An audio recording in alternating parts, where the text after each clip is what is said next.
Hey, good afternoon, guys. Welcome back to the yard. This is D's Q Backyard Barbecue. Welcome back, all of my barbecue out there. Today we're going to talk about something that I should have talked about a long time ago, but I at least wanted to get this thing out before Labor Day, just in case there's any sales and anyone is considering getting any additional cookers or your first cooker or what have you, and you don't mind spending a couple dollars. It's not terribly expensive, but a couple of dollars. Today we're going to talk about the Oklahoma Joe Bronco Pro. The spoiler, I love this thing.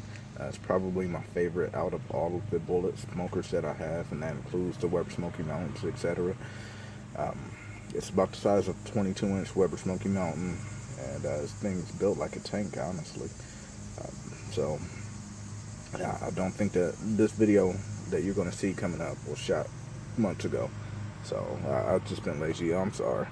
I'm just enjoying my time out here and not really feeling like picking up a phone or a camera or whatever.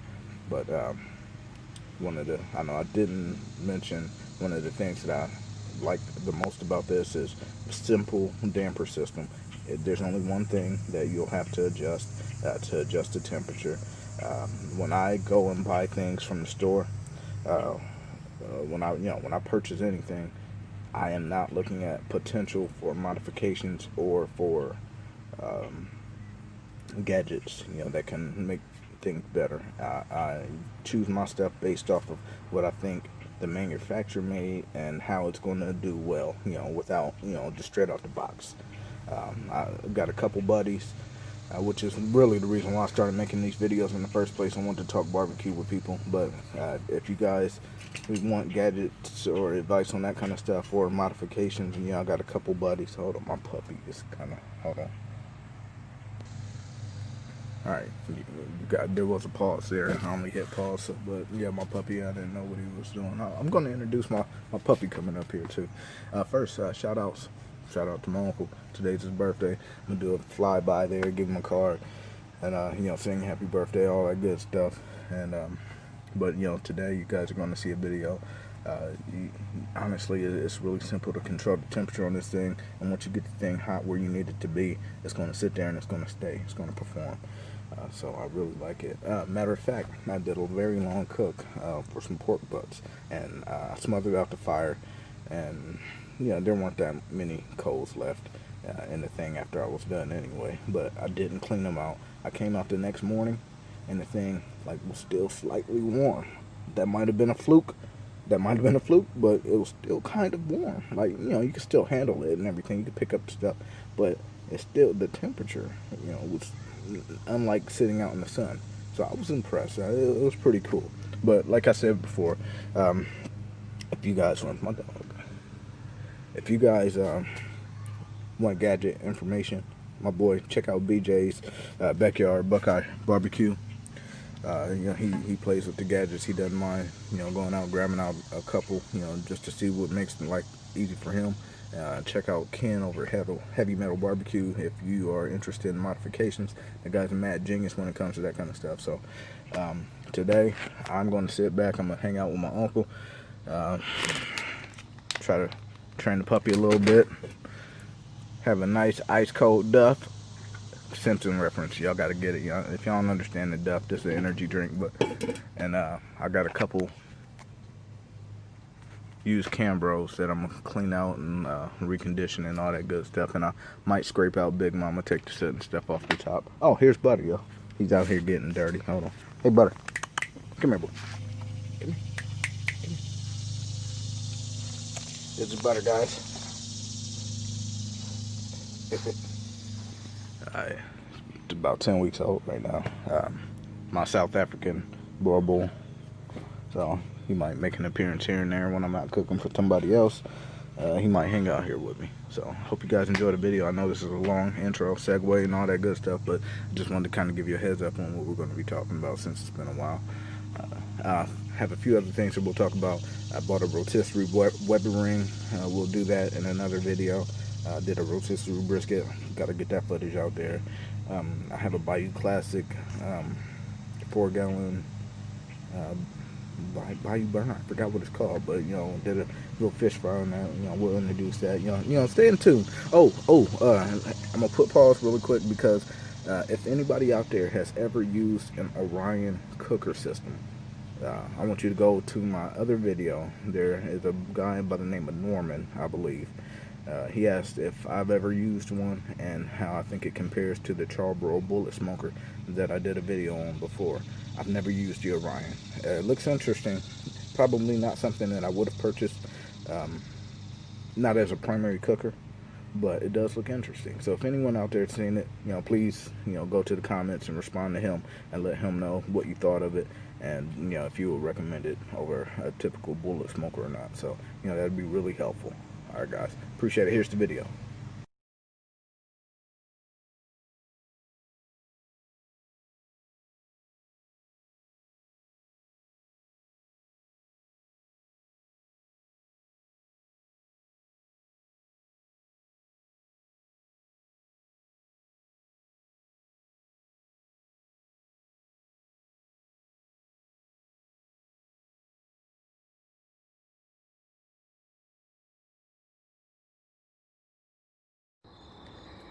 It's the intro.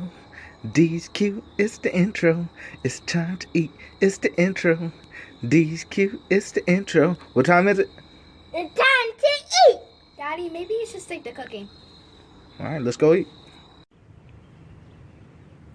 Hey, what's up, y'all? Welcome back to the backyard. All my backcuers. Today we are going to talk about the Oklahoma Joe's Bronco Pro. This is Big D from D's Cute Backyard Barbecue. So I'm just kind of giving you guys an overshot of everything that came with it. We have 3 meat hanging rods, 9 hooks, the handle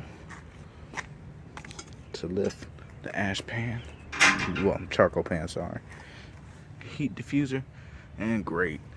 So for all of you guys that are like me who don't necessarily like assembling your products, this thing's fairly easy. I'm talking quick. It's a barrel smoker, so there's not much to it. They have you assemble, and when I say assemble, shoot 3 screws through the top for the chimney. Have you put on the handle, so that's that. They have you, did I have to put the lid on myself? I don't remember if I put the lid on. I think I might have put the lid on myself. I don't remember if I put the lid on myself. That's a shame because I just did this about a month ago. Anyway, the grate holders. You assemble the 2 pieces of the body together. Just a few screws, y'all. Literally, look on the inside. Just a few screws. Have you put the ash pan down there? It's pretty cool how they have the ash pan, but then they have a little ring that allows for airflow.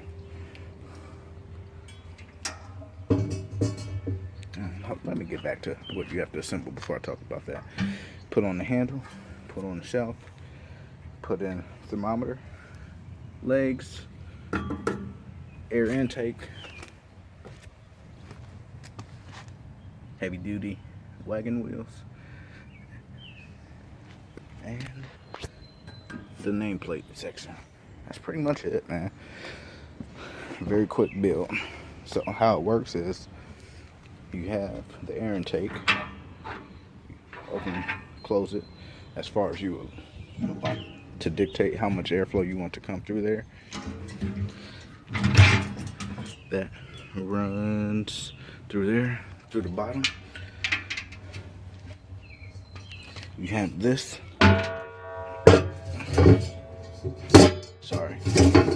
Sorry for the noise. Have that sitting over the top. And your ash pan sitting right on there. So that little ring allows the ash pan to stay above and in a certain position so that the air can come in through those little holes and hit the charcoal basket, which will sit right on top of your ash pan. So let me show you. Picking this up here.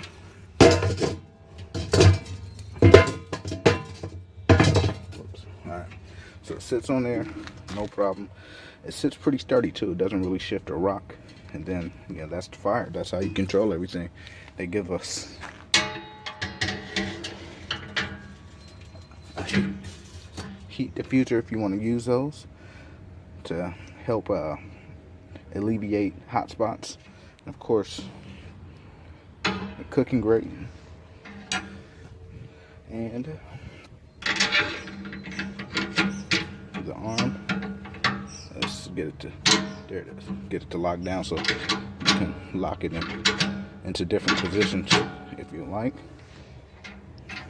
Then of course, the meat hooks. Like I said, it does have 2 levels for grates. When you have the cooking grates in here, these slide. So you can put a cooking grate right here and right here. These slide right in between the grates, so you can have the grates and the arms all going all at the same time. So there's plenty of creativity to be had when cooking in this.